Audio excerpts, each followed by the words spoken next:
Jarðskjálfti af stærðinni 2,9 varð nálægt Borgarbyggð í dag 27. júní 2026 klukkan 34 mínútur yfir 1 að staðartíma eða 27. júní 2026 klukkan 1 UTC. Eins og greint var frá af eldfjallauppgötvuninni á vefsíðu sinni, var jarðskjálftinn staðsettur á mjög grunnu dýpi 1,0 km undir yfirborði.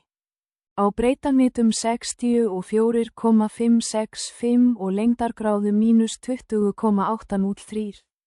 Nákvæm stærð, upptök skjálftans og dýpt skjálftans gæti verið endurskoðuð á næstu klukkustundum eða mínútum þegar jarðskjálftafræðingar fara yfir gögn og betrumbæta útreikninga sína, eða þegar aðrar stofnanir gefa út skýrslu sína. Meðal bæja eða borga nálægt skjálftamiðjunni eru Mosfellsbær, sem í 62 km fjarlægð, eða 38,5 mílur frá skjálftamiðjunni. Selfoss, sveitarfélagið Árborg, sem í 71 km, eða 44,1 mílna fjarlægð. Reykjavíkurborg, í 72 km fjarlægð, eða 44,7 mílur. Garðabær, í 76 km fjarlægð, eða 47,2 mílur.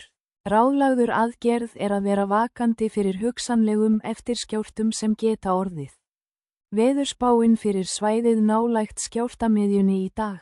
Gert ráð fyrir að vera skýjað yfir daginn með möguleika á rigningu allan daginn. Vindhraði allt að 0,5 mílur á klukkustund. Frá austnorðaustri. Við skulum biðja að þessi jarðskjálfti muni ekki hafa mikil áhrif á bræður okkar og systur þar. Og að það verði ekki fleiri jarðskjálftar. Amen.